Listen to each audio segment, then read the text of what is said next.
नमस्कार, good morning. मी ऋतुजा कदम. 7 सालाम या बुलेटिनमध्ये आपलं स्वागत आहे. राज्यासह देश विदेशातील घडामोडींचा वेगवान स्वरूपात आपल्याला आढावा घ्यायचा आहे आणि काही महत्त्वाचे अपडेट्स सविस्तर पाहायचे. मात्र त्यापूर्वी एक नजर हेडलाईन्सवर.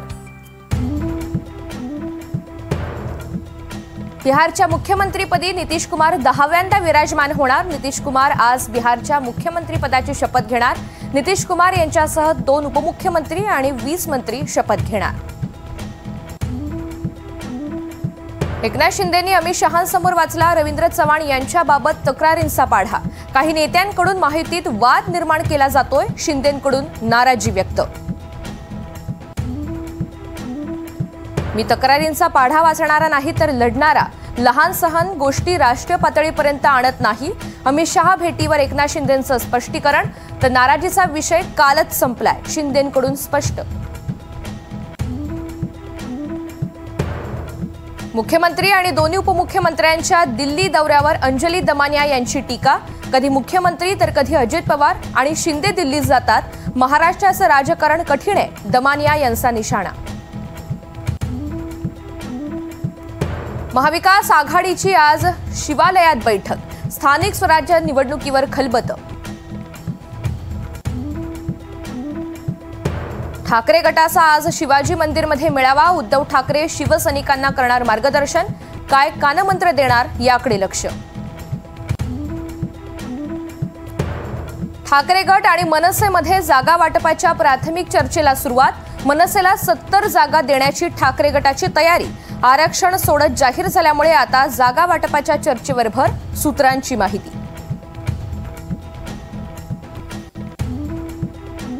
राज्यपाल आणि राष्ट्रपतींच्या अधिकारांवर आज सर्वोच्च न्यायालयाचा मोठा निकाल. सुप्रीम कोर्ट राष्ट्रपती मुर्मू यांच्या 14 प्रश्नांची उत्तरं देणार. नवी मुंबईतील शिवरायांचा पुतळा उद्घाटन प्रकरणी अमित ठाकरेंना नोटीस. अमित ठाकरे यांनी नोटीस स्वीकारलीच नाही.